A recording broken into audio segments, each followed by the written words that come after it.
Bonjour ou bonsoir, bienvenue dans cette vidéo dédiée à la configuration et l'installation d'un répéteur. Un répéteur, en effet, c'est un matériel réseau qui permet de dispatcher un réseau Wi-Fi dans un grand bâtiment.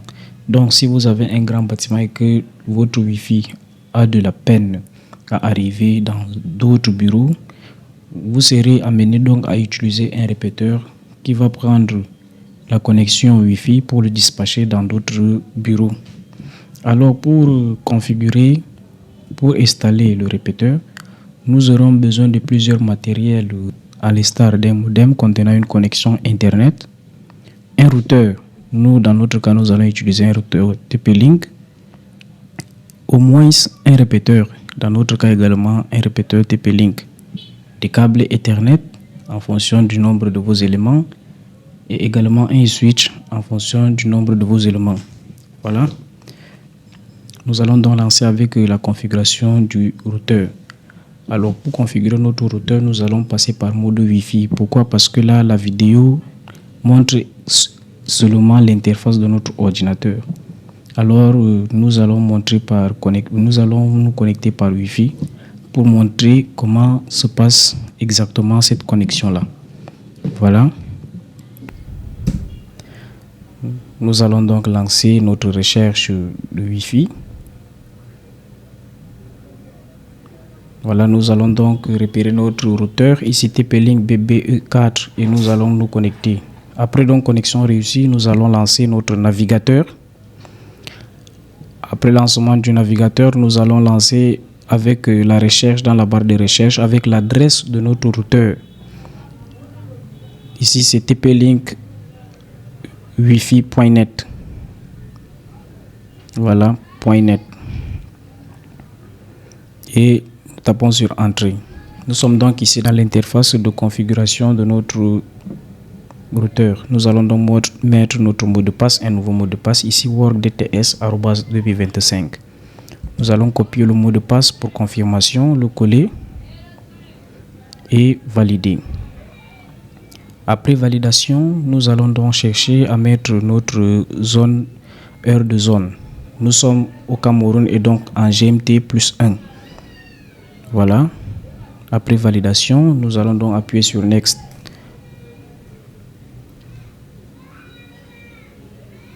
Voilà, ici nous allons donc chercher le mode de fonctionnement de notre routeur. Ici nous allons prendre le wireless router mode.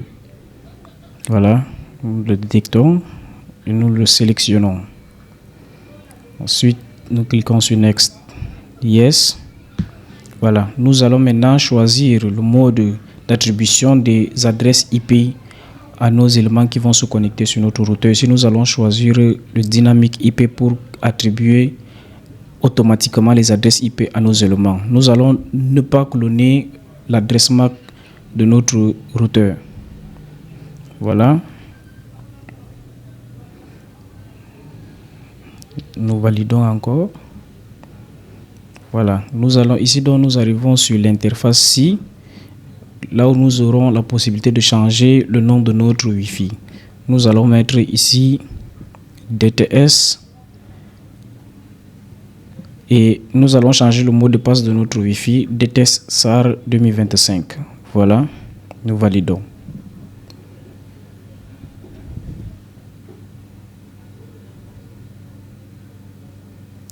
Voilà. Après donc validation, voilà les informations que nous avons entrées. La zone, le mode d'opération de notre routeur, le type de connexion d'attribution des adresses IP. Nous avons activé le mode Wi-Fi, le nom de notre Wi-Fi et le mot de passe. Nous enregistrons et notre routeur va donc redémarrer automatiquement. La procédure dure un peu souvent, mais il faudrait donc patienter. Voilà notre routeur qui redémarre.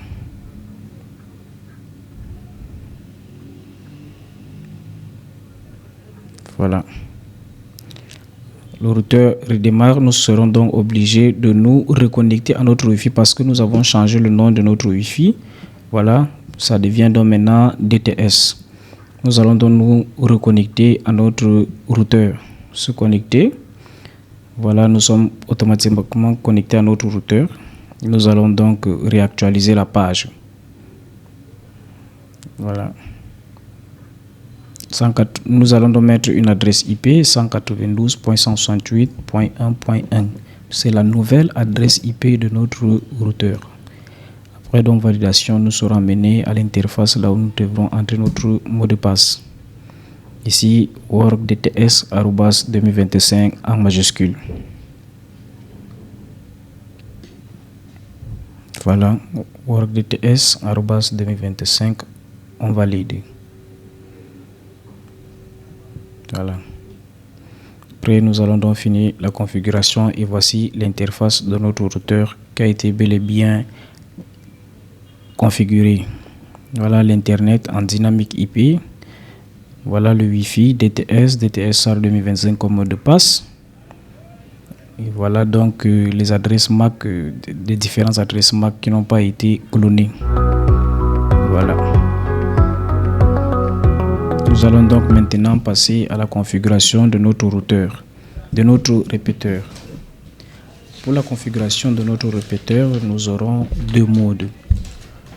Nous aurons la configuration par Wi-Fi, c'est-à-dire notre répéteur se connecte à notre routeur par Wi-Fi, ou par point d'accès, c'est-à-dire notre répéteur prend donc la connexion par câble à partir du routeur et le dispatche en Wi-Fi. Donc ici par point d'accès, notre répéteur se connecte à notre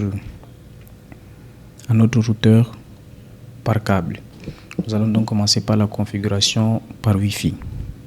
Pour la configuration par Wi-Fi, nous allons donc connecter notre répéteur que nous allons allumer. Nous allons donc nous connecter également à partir de notre machine pour la configuration à notre répéteur par Wi-Fi. Voilà. Ici, TP-Link Extender. Voilà, nous allons nous connecter.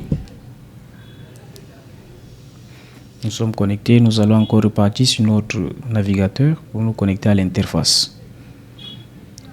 Ici, nous allons dans la barre de recherche taper HTTPS TP-Link répéteur, je crois. Nous allons aller dans voilà, TP-Link répéteur.net. Et nous allons cliquer sur Entrée. Et nous aurons donc cette interface là où nous devrons donc entrer le mot de passe. Un mot de passe de connexion à l'interface de configuration. Ici, nous allons mettre DTS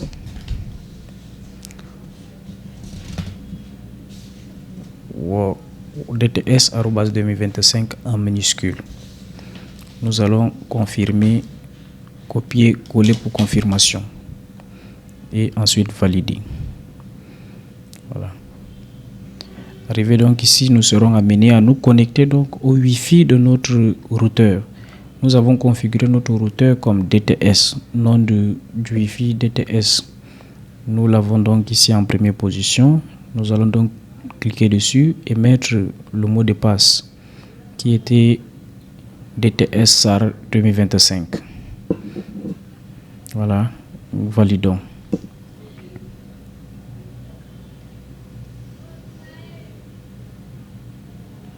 Après validation, nous allons donc confirmer la connexion.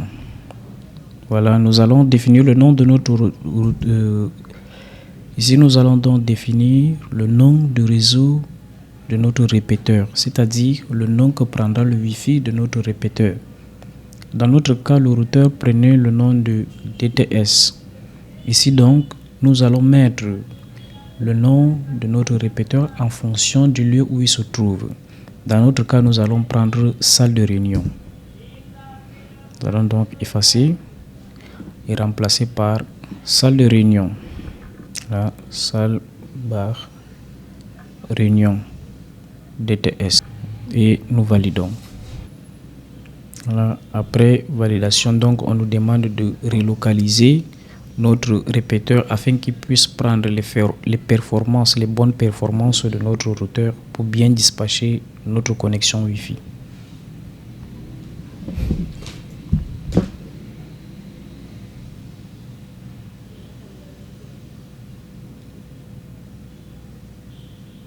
Voilà, nous allons terminer l'opération.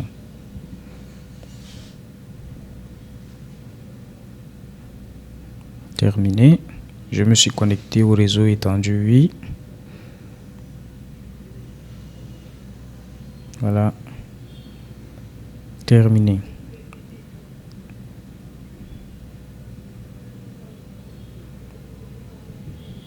Voilà, nous allons encore être amenés à nous connecter à nouveau à notre répéteur puisqu'il a changé d'adresse. Il est connecté à notre routeur qui accorde automatiquement les adresses IP. Voilà notre répéteur ici, salle de réunion DTS. Nous allons donc nous connecter, entrer notre mot de passe Wi-Fi. Voilà. DTS SAR 2025. Cliquez sur suivant.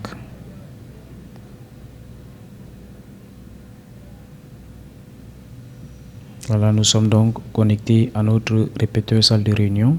Nous allons donc réactualiser. Arrivé à l'interface, voilà. Voici donc l'interface qui nous montre que nous n'avons pas de connexion puisque nous n'avons pas ici utilisé de modem. Voilà notre répéteur, notre routeur qui est bel et bien connecté à notre répéteur. Voilà. Maintenant, pour la deuxième option, nous allons donc choisir le mode point d'accès. Voilà, notre répéteur est connecté à notre routeur par câble. Voilà. Nous allons valider. Nous allons donc redémarrer notre répéteur pour changement de mode. Voilà. Nous sommes donc toujours connectés à notre... Ça a donc changé de nom puisque nous avons redémarré. Les premières configurations ont été annulées et notre répéteur prend donc un nouveau nom, son nom de début, son nom par défaut, TP-Link Extender. Voilà, nous allons donc venir dans notre barre de recherche du navigateur. Voilà, nous allons donc nous authentifier avec le mot de passe d'accès à l'interface de notre répéteur que nous avons mis précédemment, DTS@2025. Nous allons valider. Voilà. Voilà, donc nous sommes donc connectés à notre routeur par câble, puisque ici il n'y a donc plus d'intermédiaire. Nous sommes directement connectés. Voilà, il est donc connecté en point d'accès. Voilà donc tout pour la configuration et l'installation de notre répéteur à partir d'un routeur afin de dispatcher la connexion internet. Merci pour votre attention et à la prochaine pour une nouvelle vidéo.